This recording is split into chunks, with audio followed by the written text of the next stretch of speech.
Okay then, let's listen to Signora's battle theme. So you guys know the drill.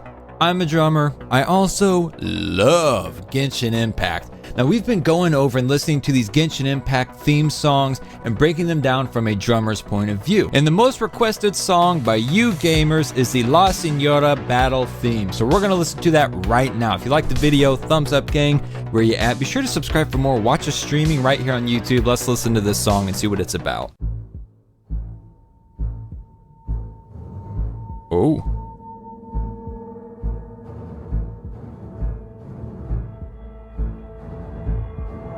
All right, so we're building in. Ooh, that's creepy. Am I the only one who, when I listen to these songs, like just the song, I hear so many parts that I've never heard or recognized while actually doing the fight in game?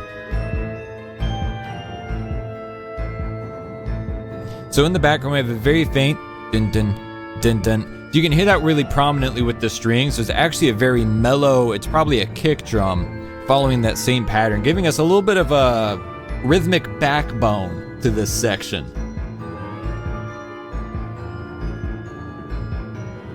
And we can also hear, I'm not sure exactly what that is. It's a metal instrument. They're basically just counting 1, 2, 3, 4, 5, 6, 7, 8. 1, 2, 3, 4, 5, 6, 7, 8. Again, more rhythm.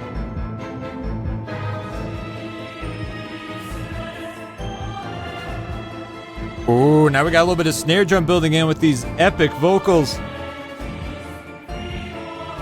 Marco Meatball did a cover of this song, didn't he? I would love to hear him doing this part.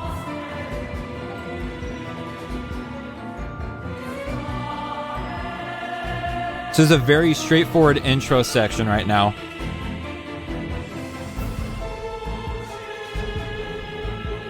Where'd it go? That piano, it's coming in on the offbeat. Ooh, just for a couple hits. And that's adding extra tension. It's contradicting what the rest of the percussion in the song is doing right now. And then also that shrill high-end piano sound. Really smart composition there. A drop off? Hoyo's songs, as great as they are a little predictable. Let me elaborate. Hoyo mix songs, fantastic. Brilliant songwriting, brilliant composition, and to an extent they are predictable, but the predictability is what adds almost like the pop sensibility and the familiarity to the songs. They use a lot of unique and different instruments, and they will follow a lot of different song structuring techniques whenever they're actually putting the song together and composing it, especially for a lengthy boss fight where they have to kind of patch the song together to match certain things happening in the game. But they make them predictable to an extent where like you can usually feel a buildup happening in an epic moment that's about to happen. And you can usually sense when they're going to actually drop off, like right there. And the reason that they do that, or at least the reason I assume that they do it, again, is to give it a little bit of that pop sensibility. You know, everybody listens to pop music. You get pop music stuck in your head because it has a sense of predictability to it. And they follow a lot of those similar techniques with these more grandiose, extravagant compositions. And it kind of like levels them out, brings them back down to earth a little bit. And in my mind, it makes it more enjoyable to the average consumer.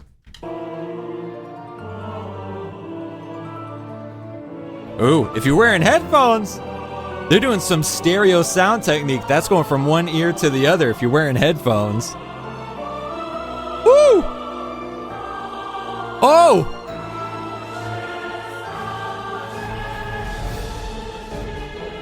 Yeah. I feel like this is the part that everyone kind of thinks of when they think of Signora. At least for me, this is what I think of. Again, we've got snare rolling in the background. Got that same kick pattern. This is basically the same percussion backline that we had at the very, very start of the song prior to that drop off. And it's come in the same, and what's elevating the song and creating a bigger moment is definitely the vocals right there. You can hear that dun dun dun dun. Doot, doot, doot, doot, doot, doot. Just a little kick in the back. Oh! Oh! Oh! Ooh, we gotta listen to that again. They took the low end on the piano. You remember I was talking about how they had the high end piano coming in on the offbeats, or basically like the and, like the 1 and 2 and 3 and. They brought the low end there, not to contrast the original backbone for the rhythm there with the dun dun dun dun, but they brought it in low so that it blended and almost makes like a fill as they're transitioning out of this section of the song. Listen for that. That was unexpectedly exciting.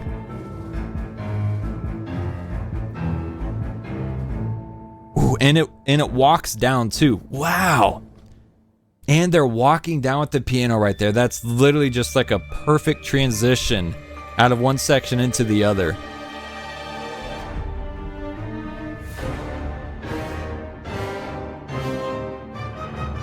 Woo!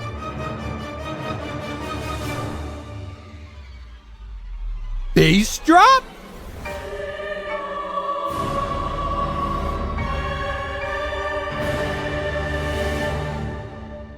Oh.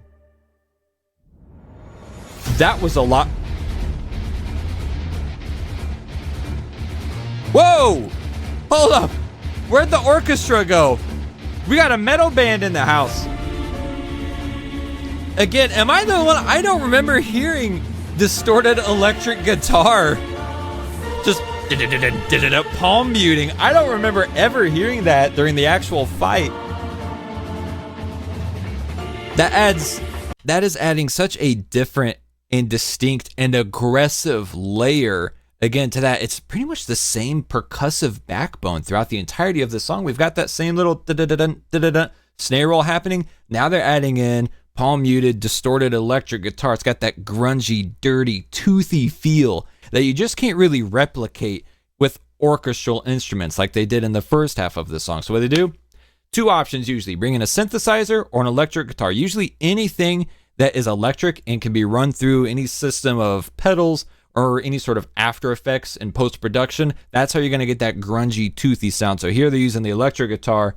Excellent choice. I really don't remember hearing that in the boss fight when doing this.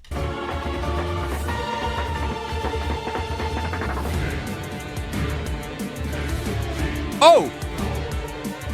I just said either synthesizer or electric guitar, and they actually did bring in a little bit of synth there just for the fill leading into that transition. See if you can hear that. I don't know if that's just straight up synthesizer, like played on a keyboard, or if that's like an electronic drum sound. Let's try and listen for that. Right here. That digga-digga-digga-digga-digga. Woo! Now we're moving.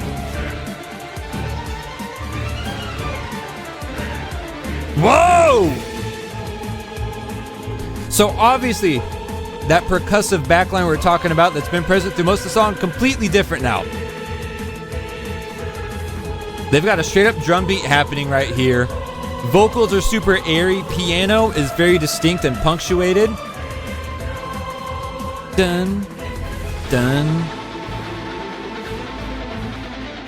Well, the guitar's doing the violin part now.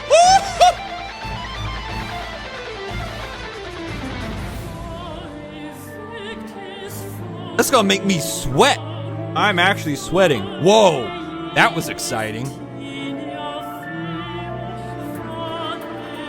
Little hi-hat they're building in. The full drum beat's gonna come in. It's just the hats right there. Yep. Yep. Halftime. They broke it down to halftime. Yes. My inner emo kid, my inner screamo kid is loving the little halftime breakdown. The hats.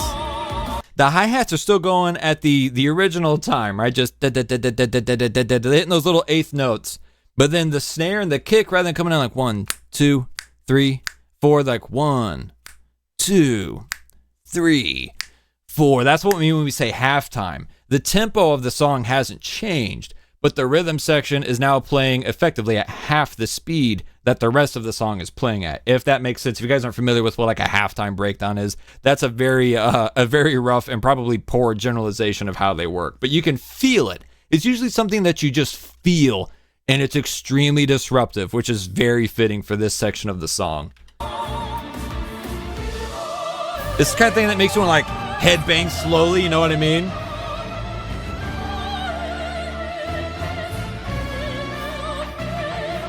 Ooh, horn section's going hard. All right. Drums are back to normal speed. No more halftime. 1, 2, 3, 4. 1, 2, 3, 4.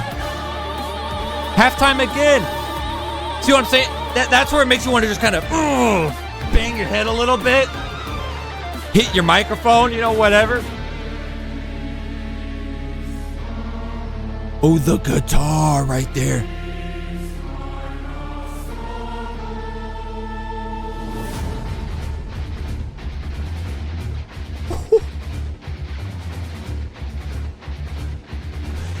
Just kind of makes you feel mad, doesn't it? Ooh. Ooh. Ooh. That was a lot to take in, gamers. That was a lot. Hello. So that's the Signora battle theme from Genshin Impact. That was a journey, which I feel like that I say the same thing after listening to every one of these big weekly boss battle themes. They all just feel like a journey. And the songwriting is so good. Instrumentation is so choice. I genuinely do not remember hearing electric guitar, let alone like, you know, that dark, distorted, palm muted electric guitar on that song. And it's one of those things whenever you're playing the game and you're in the moment and they've got these epic cinematics happening, you've got intense combat happening, you don't pick up on all those little cues, which is one reason why I love doing these videos so much. I get to go back and not only relive these epic moments from in the game, but relive them and enjoy them to the fullest extent by actually hearing the music and listening to it and breaking it down. And now when I go back, and hopefully you guys have a similar experience here after watching and listening and hopefully learning a couple things about music and songwriting, you go back and you play these songs and then you do pick up on those little cues, those little changes within the song, the nuances, and that just amplifies the whole experience for me personally. If it does for you too, I really hope you enjoy the video. And of course, if you do, leave a thumbs up, subscribe for more, comment down below, let me know what other songs you guys want to hear. Pick any game. It doesn't have to be just Genshin or Star Rail. I'm down to listen to any music from any game. Let me know what you want to hear. In the meantime, love the games, love yourself, and I love you. Bye!